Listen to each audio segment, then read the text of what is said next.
अस्सलाम वालेकुम दोस्तों, welcome to horror story with SK official. आज की कहानी एक ऐसे वार्ड की है जो कभी फाइलों में मुकम्मल नहीं हो सका। जिन्ना अस्पताल की पुरानी इमारत, वार्ड नंबर 7। ये वो जगह है जहां रात सिर्फ गुजरने वाला वक्त नहीं होती। रात यहां एक कैफियत बन जाती है, एक दबाव, एक खामोशी जो सांस लेती महसूस होती है। ये वाकया शुरू होता है एक डॉक्टर की नाइट ड्यूटी से। एक सादा सा चेकअप, एक आम सी फाइल। मगर हर केस आम नहीं होता। कुछ फाइलें बंद हो जाती हैं, कुछ खुली रह जाती हैं, और यही फाइल इसी रात वार्ड नंबर 7 में। तो आइए खामोशी के सफर पर चलते हैं और सुनते हैं वो कहानी जो आज तक मुकम्मल नहीं हुई। कहानी उस रात से शुरू होती है जब जिन्ना अस्पताल कराची की पुरानी इमारत में लाइट्स कम हो गई थीं। राहदारी में बल्ब हल्के से झूम रहे थे, दीवारों पर साए लंबे हो रहे थे, खामोशी का वजन बढ़ता जा रहा था। उस वक्त डॉक्टर हामिद तन्हा बैठा था। वो नाइट शिफ्ट में था। घड़ी की टिक टक उसे बेचैन कर रही थी। उसे महसूस हुआ कि किसी ने उसके पीछे से चलकर गुजरा है। उसने कुर्सी मोड़ी, वहां कोई नहीं था। उसकी गर्दन पर ठंडी लहर उतर गई। उस इमारत का एक अलग वार्ड था जो बरसों पहले बंद हो चुका था। कहा जाता था कि वहां हादसात ज्यादा होते थे, फाइलें गुम हो जाती, मरीज अचानक खराब हो जाते। उस रात भी इसी वार्ड की एक पुरानी फाइल उसके सामने रखी थी, फाइल नंबर 47। तारीख पुरानी थी, लेकिन आज उसके नाम के सामने एक नई लाइन लिखी थी, दोबारा दाखिल। उसने सांस रोकी। फाइल के मुताबिक मरीज का नाम आमना था। उसके नोट में लिखा था कि वो बगैर किसी वजह के बेहोश हो जाती थी, फिर खुद ही उठ जाती थी। डॉक्टर हामिद ने महसूस किया कि पुराना वार्ड जैसे उसे बुला रहा हो। उसने टॉर्च उठाई। कदम आहिस्ता आहिस्ता बढ़े। रास्ते में पड़ी व्हील चेयर से टक्कर की आवाज़ हुई। उसने नज़रें घुमाई। व्हील चेयर खुद ब खुद थोड़ी सी आगे खिसक गई। उसने दिल को मजबूत किया। उसने खुद को समझाया कि यह हुआ है, लेकिन उसके हाथ अब भी हल्के हल्के कांप रहे थे। पुरानी इमारत का दरवाज़ा खुला था। अंदर जाते ही नम बदबू ने उसका इस्तकबाल किया। दीवारों पर पुराने हैंड सैनिटाइजर के दाग थे। फर्श पर काली लकीरें बनी थीं। सब कुछ छोड़ा हुआ लग रहा था। दरमियान में खाली बेड कतार में रखे थे। एक बेड पर सफ़ेद चादर बिछी थी, बाकी सब नंगे थे। उसकी नज़र उसी चादर पर रुक गई, जैसे वहां कोई अभी अभी लेटा हो। पहुंचते ही उसे सर्द हुआ का झोंका लगा। वहीं बैठकर उसने फाइल खोली। फाइल के मुताबिक आमना को आखिरी बार इसी बेड पर रखा गया था। उसके बाद रिकॉर्ड ख़त्म हो जाता था। कोई डिस्चार्ज रिपोर्ट नहीं थी, कोई दस्तखत नहीं थे, जैसे वो गायब हो गई हो। उसने फाइल बंद की। इसी लम्हे ऊपर लाइट हल्की सी टूटी। टिक की आवाज़ आई। फिर कमरा दोबारा खामोश हो गया।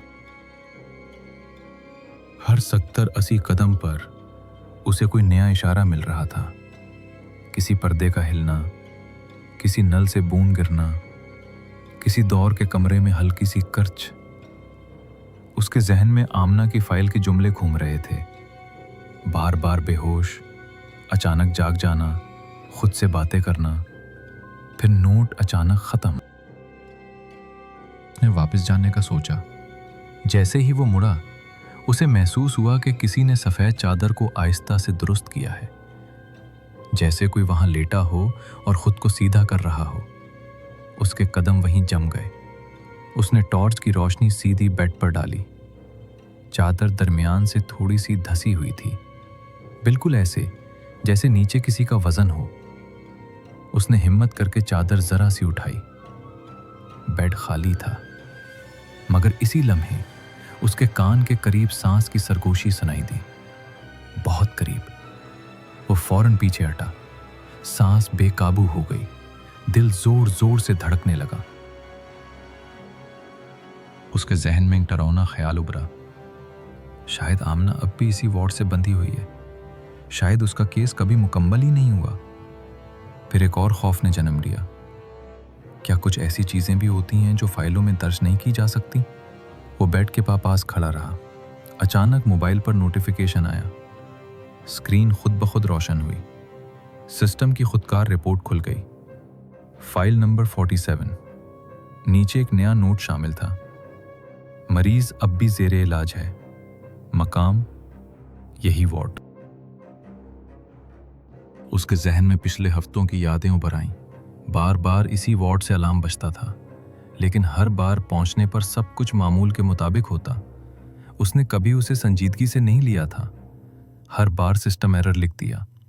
اب اسے شدت سے احساس ہو رہا تھا کہ وہ غلطی کر رہا تھا۔ چند لمحوں بعد اس کے پیچھے نرم قدموں کی آہٹ سنائی دی۔ وہ فوراً مڑا، راہداری خالی تھی، مگر فرش پر گیلے قدموں کے نشان بنے ہوئے تھے۔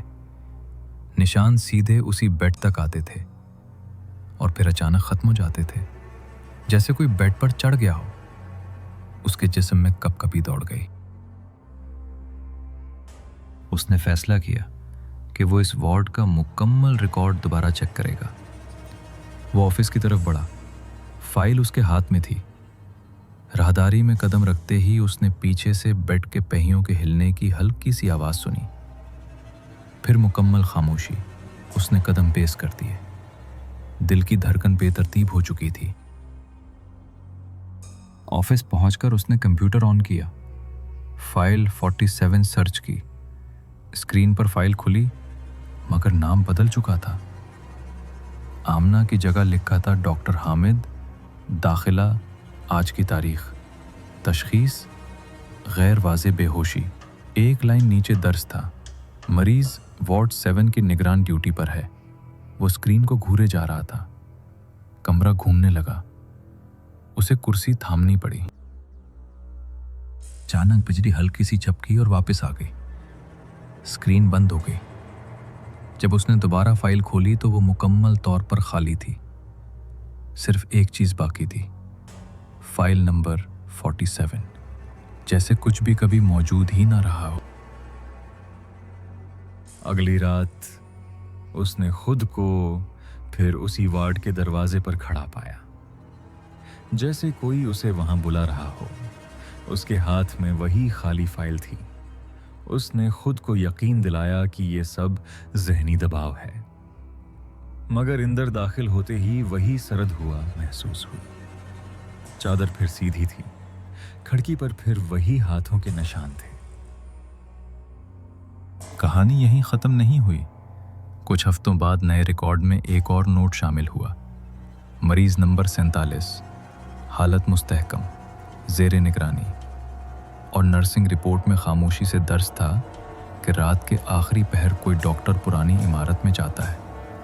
وہ دیر تک وارڈ میں بیٹھا رہتا ہے، چادر درست کرتا ہے، کھڑکی صاف کرتا ہے، اور پھر صبح آہستہ آہستہ واپس چلا جاتا ہے۔ یہ واضح نہیں کہ وہ ڈاکٹر حامد ہے یا کوئی اور، مگر ایک حقیقت طے ہو چکی ہے، پرانا وارڈ اب کبھی خالی نہیں رہتا۔ ہر رات وہاں ایک موجودگی ہوتی ہے، اور فائل نمبر 47 کبھی سسٹم سے غائب نہیں ہوتی۔ جو بھی اسے کھولتا ہے ایک نئی لائن ضرور دیکھتا ہے، زیر علاج، تاریخ آج کی۔ لوگ اس عمارت کے اس حصے میں جانا کم کر دیتے ہیں۔ کہانی یہی بتاتی ہے کہ کچھ کیس مکمل نہیں ہوتے، کچھ سوال خود ہی جواب بن جاتے ہیں، اور کبھی کبھی اسپتال کا ایک کمرہ وقت کے ساتھ بند نہیں ہوتا، وہ اپنے مریض اور اپنی کہانی خود سنبھال کر رکھتا ہے۔ اس واقعے کے بعد جناح اسپتال کی پرانی عمارت میں رات کی ڈیوٹی کرنے والے ڈاکٹر اپنا راستہ بدل لیتے ہیں، مگر وارڈ 7 کی خاموشی میں آج بھی ہلکی سانسوں کی آواز سنائی دیتی ہے، جیسے کوئی وہاں اب بھی جاگ رہا ہو۔ उम्मीद करता हूँ दोस्तों आज की कहानी आपको पसंद आई होगी। वीडियो को लाइक करें और शेयर करें। अगर आपके पास भी ऐसी कोई सच्ची कहानी हो तो आप उसे कमेंट में जरूर शेयर करें। हो सकता है आने वाले वीडियोस में आपकी कहानी को भी शामिल किया जाए। अगर आपने अभी तक हमारे चैनल को सब्सक्राइब नहीं किया तो जल्दी से सब्सक्राइब करें और बेल आइकन को भी दबाएं ताकि आपको ऐसी ही सच्ची और डरावनी कहानी वक्त पर मिलती रहे। इसी के साथ मुझे दीजिए इजाजत। मिलते हैं फिर अगले वीडियो में, तब तक के लिए अल्लाह हाफिज।